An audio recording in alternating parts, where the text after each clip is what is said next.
Abortion has been one of the most heavily debated social topics of our country for the last 60 years. A Pew Research poll shows that 7 in 10 Americans oppose overturning Roe v. Wade. However, a Gallup poll shows that America is pretty evenly split between being pro-life and pro-choice. In 2016, 47% were pro-choice and 46% were pro-life. And apparently we've been evenly split like this for at least the last 20 years. So how can 70% of America support Roe v. Wade, but at the same time be about 50-50 on pro-choice and pro-life? Well, it's actually because the majority of people believe it should only be legal sometimes. Since 1975, 50 to 60% of people have believed abortion should be legal, but only in specific situations. The abortion opinion trend has remained relatively the same since the 70s, which is interesting because with each new generation, America's become more liberal on almost every single social issue. But the unique thing about abortion is that the newer generations, though still growing more liberal, are actually less pro-choice and more pro-life. A 2011 study by the Public Religion Research Institute, based on interviews with 3,000 Americans, 413 of them aged 18 to 29, found that while millennials generally believe abortion should be legal and available, they are conflicted about its morality. In fact, millennials are more likely to believe that same-sex marriage, sex education, and affordable birth control are morally acceptable than they are to believe that abortion is. So why is it so heavily debated? There's not a significant portion of the population who are saying that the civil rights movement was a mistake, but there are many saying that abortion is. Roe v. Wade was 1973, almost half a century ago, and it's still a really hot topic that people feel uncomfortable with. Well, the fundamental reason of the pro-choice movement is to resolve some of the inequities of life. Nature isn't fair. Life isn't fair. It's not fair that women have to bear kids alone. Over the past few decades, America has made changes in order to bring equality to the sexes. This is another attempt to level the playing field. Here are the facts about abortion. Women who have never been married account for over 1/3 of abortions in America. Less than 1% of all abortions take place because of rape and/or incest. In 2014, Planned Parenthood performed 323,999 abortions, totaling in $553.7 million from taxpayers' dollars. The abortion ratio in 2013 was 200 abortions per 1,000 live births. That means 2 out of 10 pregnancies resulted in abortions. On average, there are 3,000 abortions every day in the US. So why are abortions so popular? What are the reasons behind them? Women give an average of 3.7 reasons why they're seeking an abortion, including inadequate finances, not ready for responsibility, too young or immature, baby has possible health problems, and pregnancy caused by rape or incest. While some of these reasons might seem valid, are they really justified in terminating the life of a human being? The issue is that many don't see a fetus as a human life with rights. Let's look at the abortion issue scientifically. First off, is a fetus a living thing? All living things maintain homeostasis, are composed of cells, undergo metabolism, can grow, adapt to their environment, respond to stimuli, and reproduce. So yes, a fetus is living. Most don't dispute that. But that's not super specific. So are skin cells. The greater argument stems from whether or not a fetus is human. So, is a fetus human? Here are some definitions. Britannica Dictionary describes a human as a culture-bearing primate classified in the genus Homo, especially the species Homo sapiens. Merriam-Webster says, a bipedal primate mammal, Homo sapiens. In dictionary.com, any individual of the genus Homo, especially a member of the species Homo sapiens. So a fetus is human, but many who are pro-choice think that what defines life is more about personhood instead of necessarily being considered human, meaning you may have human DNA, but it's more about having the qualities of an individual person. So is a fetus a person? Merriam-Webster says, a human individual, the body of a human being. Dictionary.com says, a human being as distinguished from an animal or a thing. These definitions pretty much seem to describe a fetus as well. There is not a scientific paper out there that says life begins later on or at birth. But there are hundreds that state the scientific course of a human life begins at conception. But even if we assume that an unborn child is not a person, there's an issue with assigning the value of human life as to whether or not the individual is a person. When society starts to define who or what qualifies as a person without a serious scientific foundation, some pretty terrible things start to happen. For example, the argument for abortion is kind of the exact same argument for slavery. Essentially, it's not a person, it's my property, and I can do what I want with it. Is eerily similar to, it's not a person, it's my body, and I can do what I want with it. Society doesn't get to decide who is considered a person and who isn't, or who has rights and who doesn't. Hitler did that too, and over 6 million people were tortured and killed because of it. Regardless of personhood, if a fetus is living and human, doesn't it have rights? Is ending the life of a human fetus moral? Let's begin with this question. Does the human fetus have any value and any rights? Now, it's a scientific fact that a human fetus is human life. Those who argue that the human fetus has no rights say that a fetus is not a person. But even if you believe that, it doesn't mean the fetus has no intrinsic value or no rights. There are many living beings that are not persons that have both value and rights. Dogs and other animals, for example. This is an important point to make. The law doesn't require someone to be a person in order to have rights. Animals aren't people, but they still have intrinsic value and rights. It's why bestiality is illegal in 43 states, a felony in 21. Why you go to jail if you rape your German Shepherd. Even the environment has intrinsic value, and it's not a person. We're not allowed to litter or emit certain gases because it could harm it. So even if the fetus isn't a person, shouldn't it still have intrinsic value and rights? And that's moral argument number one. A living being doesn't have to be a person in order to have intrinsic moral value and rights. When challenged with this argument, people usually change the subject to the rights of the mother, meaning the right of a mother to end her fetus's life under any circumstance, for any reason, and at any time in her pregnancy. Is that moral? It is only if we believe that the human fetus has no intrinsic worth. But in most cases, nearly everyone believes that the human fetus has essentially infinite worth and an almost absolute right to live. When? When a pregnant woman wants to give birth. Then society and its laws regard the fetus as so valuable that if someone were to kill that fetus, that person could be prosecuted for homicide. Only if a pregnant woman doesn't want to give birth do many people regard the fetus as worthless. Now, does that make sense? It doesn't seem to. Either a human fetus has worth or it doesn't. And this is moral argument number two. On what moral grounds does the mother alone decide a fetus's worth? We certainly don't do that with regard to a newborn child. It is society, not the mother or the father, that determines whether a newborn child has worth and a right to live. So the question is, why should that be different before the human being is born? Why does one person, a mother, get to determine whether that being has any right to live? People respond by saying that a woman has the right to control her body. Now, that is entirely correct. The problem here, however, is that the fetus is not her body. It is in her body. It is a separate body. And that's moral argument number three. No one ever asks a pregnant woman, "How's your body?" when asking about the fetus. People ask, "How's the baby?" This is another essential distinction to draw. Science dictates that the baby is a separate being from the mother. The baby often will have its own blood type. There are even diseases such as rhesus disease when the mother's immune system reacts to the baby's blood type. Your body does not have a separate blood type. Also, the baby has his or her own set of DNA. A new test in 2010 allowed scientists to separate the baby's DNA from the blood of the mother. This test was the breakthrough needed to check for genetic and inherited disorders. Your body does not have separate DNA. Also, even if it were just your body, when has anyone ever been allowed to do whatever they want with their body?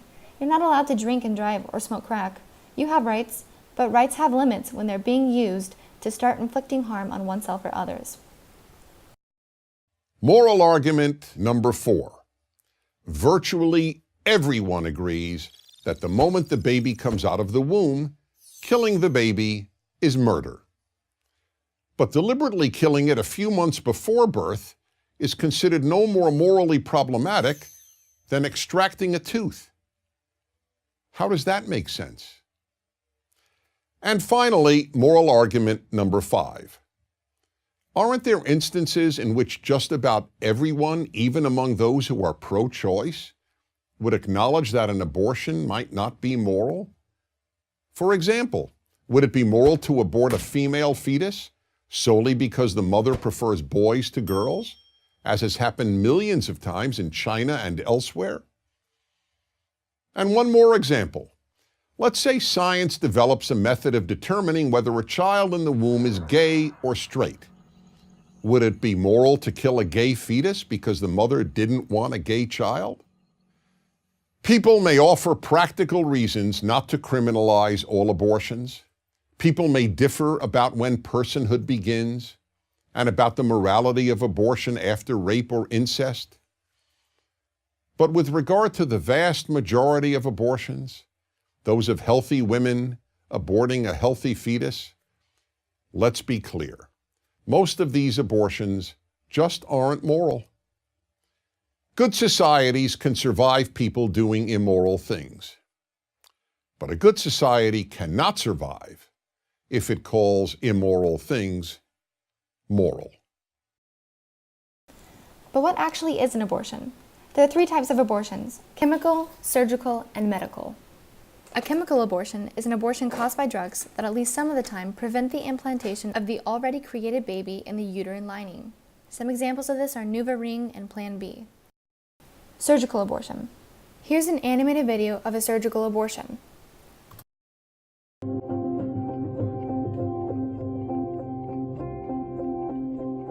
My name is Dr. Anthony Levatino. I'm a practicing obstetrician-gynecologist, and I've performed over 1,200 abortions. Today I'm going to describe a second trimester surgical abortion called dilatation and evacuation, or D&E. A D&E is performed between 13 and 24 weeks of pregnancy. After administering anesthesia, the abortionist uses a weighted speculum, like this one, that opens the vagina widely. Because second trimester babies are so large, this greater access facilitates a late-term abortion. Late-term abortion requires that the cervix be prepared 24 to 48 hours in advance with laminaria. Laminaria is a type of sterilized seaweed that absorbs water over 8 to 12 hours and swells to several times its original diameter. Once removed, metal dilators can be used to further open the cervix as needed. Once the cervix has been stretched open, the suction tube is placed inside. A baby at 20 weeks gestation is as big as the length of my hand, from head to rump, not counting the legs. The suction machine is turned on, and pale yellow amniotic fluid surrounding the baby is suctioned out through the catheters. With babies this big, they don't fit through catheters this size. The baby's bones and skull are too strong to be torn apart by suction alone. This is a Sofer clamp. A Sofer clamp is made of stainless steel. It's about 13 inches long. The business end is about 2.5 inches long and a 1/2 inch wide, and there are rows of sharp teeth. This is a grasping instrument. When it gets a hold of something, it does not let go. The abortionist uses this clamp to grasp an arm or leg. Once he has a firm grip, the abortionist pulls hard in order to tear the limb from the baby's body. One by one, the rest of the limbs are removed, along with the intestines, the spine, and the heart and lungs. Usually the most difficult part of the procedure is extracting the baby's head, which is about the size of a large plum at 20 weeks. The head is grasped and crushed. The abortionist knows he has crushed the skull when a white substance comes out of the cervix. This was the baby's brains. The abortionist then removes skull pieces. He removes the placenta and any leftover parts of the baby with a curette, scraping the lining of the uterus for any remaining tissue. The abortionist then collects the baby parts and reassembles them to make sure that there are 2 arms, 2 legs, and all the pieces. And then finally, there's the medical abortion. These are abortions that involve the administration of a drug specifically intended to abort the child. Mifepristone is a common drug used for medical abortions. It blocks the hormone that helps develop the lining of the uterus during pregnancy. This lining is a source of nutrition and protection for the developing baby. The baby is starved to death and then a second drug, misoprostol, causes contractions so that the dead baby is expelled from the womb. This next video is the story of a woman who survived a medical abortion. Melissa, your mother had an abortion during her pregnancy with you, and you survived it. When I was 14, I found out the truth about my life. That's when my survival came to light. When I first found out, I was devastated. And that night I struggled with anger for the first time. I was born in August of 1977 in Sioux City, Iowa. And what I know about my birth is that I wasn't intended to be born alive. My mother, who was a college student at the time, was 19. She wasn't married to my father. She was almost 8 months pregnant with me, from what we can gather. She went into the hospital and had a saline infusion for an abortion done. The saline infusion abortion involves injecting a toxic salt solution into the amniotic fluid surrounding that preborn baby in the womb. And the intent of that salt solution is to actually scald the child to death from the outside in. I soaked in that toxic salt solution for 5 days. My mother went back to the hospital, had her premature labor induced with me, and that was the day my mother was meant to give birth to a dead child. The medical professionals initially believed that the abortion had succeeded in ending my life. The joy for me is realizing that that day when I was left for dead in the hospital, a nurse heard me. That nurse and that team of professionals understood that my life was worth trying to save. After I survived that failed abortion, my biological parents made an adoption plan for me. And I'm really blessed because my adoptive parents met me while I was still being cared for in the neonatal intensive care unit. And my parents tell the story of how the first time they laid eyes on me lying in the incubator, they fell in love with me. And you know, I always joke, I know I wasn't a pretty baby. I know that about myself. But my parents saw the inherent beauty that existed in me. I want everybody to see that. If we look behind words, if we look behind numbers, this is what abortion looks like. This is what tens of millions of other children would look like in one way, shape, or form, if only they were given the opportunity to live. It's not just a word. It's not a statistic. It's not just a choice, just a right. It's a human being.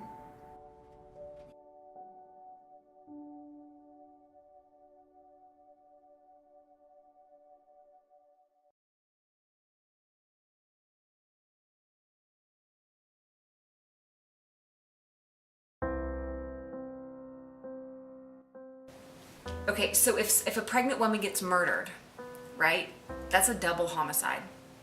In any court, in any one of these 50 states, it's a double. It's you've killed two people. It's recognized by the courts. And but yet you can go to an abortion clinic and that's not murder.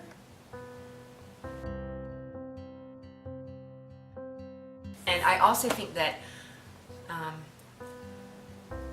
a lot of people think that women are like, oh, it's my right, right? Like, this is my body, I can do whatever I want. But, I mean, I have 2 children, and it's their life, it's their body. Like, yes, they borrowed my body, but it's their own body, it's their life. I can't take that away from them. And so, I feel like abortion also minimizes a woman's right, especially in the case of, like, say, it oppresses women because, for example, her boyfriend might say, I'm going to break up with you if you don't have an abortion. Then all of a sudden he has a lot of control over her. But also in the case of, I feel like too many women look at abortion like it's just a form of birth control. Like, you have the pill, you have condoms, you have abortion. It's not like that. Like, you made the decision. If you were able to make the decision, like if it wasn't rape or incest or anything like that, but if you made the decision, you cannot use it as a form of birth control. all actions have consequences, and the consequence of your irresponsibility was a pregnancy. And yes, the man can go and be irresponsible and seemingly have no consequence, and a woman can go and be irresponsible and she has the consequence of, yeah, she may get pregnant, but does she have so little respect for herself that she wants to be as irresponsible as he is? So if a woman gets pregnant and her boyfriend wants her to have an abortion, I think that obviously he's trying to control her, and that's oppression of women right there, being controlled by a man. So it seems like abortion rights, pro-abortion people want to have, they want to have it both ways. They want to have control of their body and not be oppressed by men. But it's like, if your boyfriend is pressuring you to have an abortion, that's oppression. And we would want to think of a way to elevate the condition of those men. And we need to have programs that can hold these men accountable. DNA testing is so easy. You can find out that he's the father, and he needs to be held accountable for that, at least financially, for the rest of the child's life, to help the mother out so that she's not living in poverty as a single mom, and then this vicious cycle continues.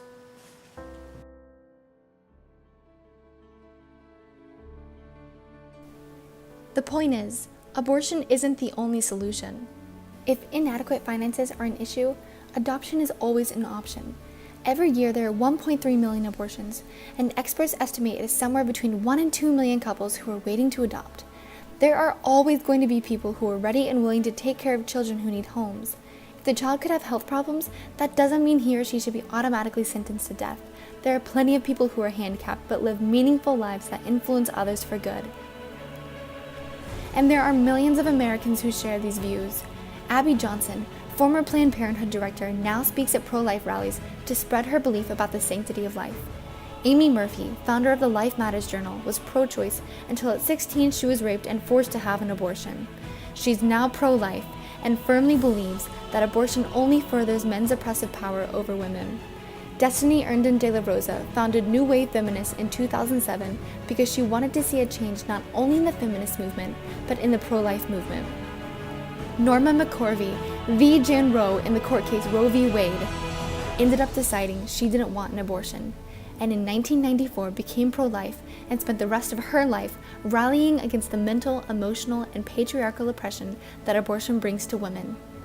We talked about the reason for the pro-choice movement, but we didn't talk about the purpose of the pro-life movement. Being pro-life is about being a voice for the voiceless. Like the Black Lives Matter movement, the pro-life cause is fundamentally about protecting a vulnerable population. Since the Supreme Court decided Roe v. Wade in 1973, the lives of roughly 57 million unborn children have been deliberately ended. If you're curious, that's more than the populations of South Carolina, Louisiana, Kentucky, Oregon, Oklahoma, Connecticut, Iowa, Mississippi, Arkansas, Utah, Kansas, Nevada, New Mexico, Nebraska, West Virginia, Idaho, Hawaii, Maine, New Hampshire, Rhode Island, Montana, Delaware, South Dakota, North Dakota, Alaska, Washington, D.C., Vermont, Wyoming, and Puerto Rico combined. Life, especially innocent life, is sacred. It's why the Constitution declares that we have unalienable human rights. It's why 343 firefighters on 9/11 gave their own lives in order to save the lives of over 40,000 hardworking Americans. It's why Black leaders across America are not just fighting for the Black lives walking on Earth, but are also fighting for the 15 million Black lives that have been terminated since Roe v. Wade due to abortion.